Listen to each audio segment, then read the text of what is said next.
আসসালামু আলাইকুম। আশা করি সকলেই ভালো আছেন। আমার ফ্রেন্ড লিস্টের অনেকেই শহরে থাকেন, অনেকেই দেশের বাহিরে আছেন। তাদের উদ্দেশ্যে এই ভিডিওটা।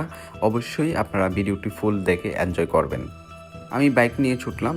রাস্তার মধ্যে হঠাৎ করে আমার দেখা হলো আমার এক মামার সাথে। মামা বলতেছে তাদের এলাকায় এটা বিচ্ছিন্ন পাড়ার পূর্ব পাড়ার মসজিদের কাজ চলতেছে। এখানে মসজিদগুলো ভেঙে ফেলছে। আগের যে মসজিদ ছিল পুরাতন মসজিদটা ভেঙে ফেলছে। এখন নতুন করে কার্যক্রম চলতেছে।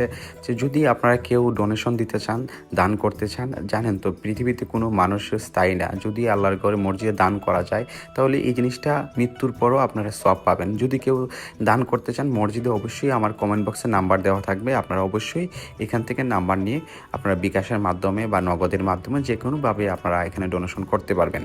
তারপরে আমি চললাম। এখানে অলরেডি আমার সামনে বিয়ের বাড়ির গেট চলে আসছে। আমি বিয়ের বাড়ির সামনে চলে আসছি। বিয়ে বাড়ির সামনে চলে গাড়িটা পার্কিং করে সামনে হেঁটে হেঁটে যাচ্ছি। এর মধ্যে দেখতেছি বিয়েবাড়ির যে এখানে গ্রামের মধ্যে বুঝে নিত যে কীরকম পরিবেশ। এর মধ্যে ছোটো ভাই একজন সাক্ষাৎ, আর উনি হচ্ছে যে যে বিয়ে বাড়িতে আসছি, বিয়ে বাড়ির বউয়ের বড় বোন জামাই হন। তো ওনাকে আমি বলতেছি যে ক্যামেরার দিকে থাকান। তো ভাই আমাদের বাজারের ব্যবসায়ী, অনেক পরিচিত একজন ভাই।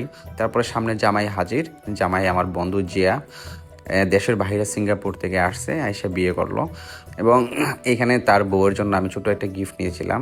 গিফটটা তার হাতে দিয়েছিলাম যে বন্ধু নেও, তোমার এটা ভাবির গিফট। পরে সে গিফটটা সাইডে এক জায়গায় রাখলো। পরে আমি প্যান্ডেলের ভিতরে ঢুকলাম।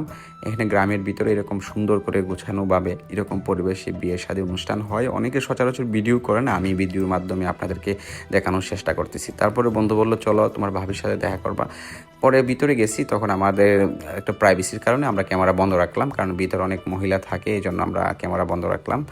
পরে এইখান থেকে বাবির সাথে কথা বলে তারপরে আমরা বাহিরে আসলাম, খাবারের জন্য বসলাম। আর সাথে আছে আমার ছোট ভাই শ্রাবণ।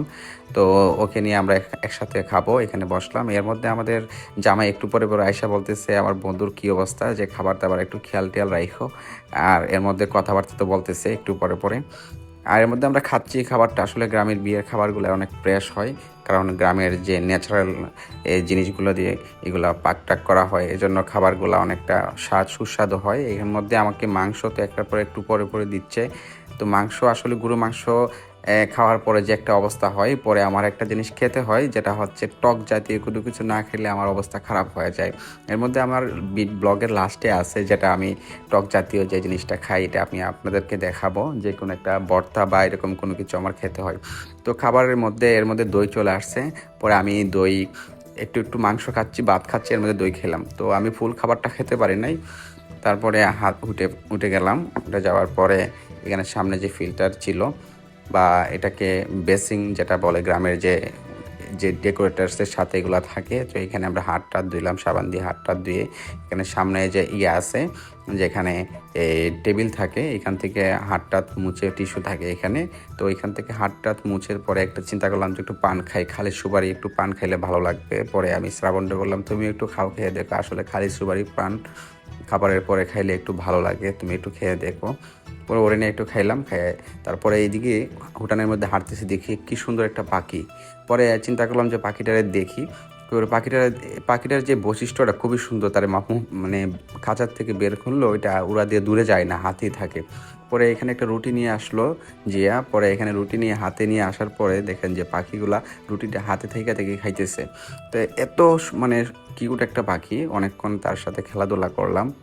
তো খুবই ভালো লাগলো খেলাধুলা করে। এটা আবার কি, আবার যদি ঘাড়ের মধ্যে কিছু দেওয়া হয় সে কিন্তু আবার উপরেও ঘাড়ে উইটা যায়। এই দেখেন আমার ঘাড়ে উইটে বসে সে সুন্দর করে খাচ্ছে। পরে আমি একটার পর একটা খাবার দিচ্ছি তাকে, যে রুটির যে টুকরাটা ছিল আমার হাতে। পরে যে আর একটা খাবার দিয়ে তার হাতে নিয়ে আসছে। দেখেন তার হাতে চলে যাবে। তার হাতে এসে এখান থেকে দইরা পরে তার যে বাসার, তার যে পিঞ্জিরা, কারণ পিঞ্জিরার ভিতরে না থাকলে যে পাখিটা খুবই ক্লোজ, নষ্ট করে আমার অন্য কেউ যে কোনো কিছু খেয়ে ফেলতে পারে পাখিটারে। পরে আমি বন্ধুবান্ধব সবার কাছ থেকে বিদায় নিয়ে আসলাম, যে আমি চলে যাই, ভালো থাকো, নেক্সট ইনশাল্লাহ দেখা হবে। কারণ আমার বাজার করতে হবে, বাজারে একটা ব্লগ আছে, এটা আমি পরের দিন আপনাদেরকে দেখাবো।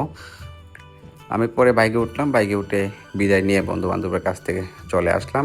ধন্যবাদ, ভালো থাকবেন। এর মধ্যে রাস্তার মধ্যে একটা দেখলাম কুশার ক্ষেত, মানে আখের ক্ষেত, ওইটা দেখলাম। এইখানের একটা ব্লগ করা প্রয়োজন, নেক্সট কোনো দিন এখানে যে আখের রস করে এটা একদিন ব্লগ করবো, আইসা দেখাবো।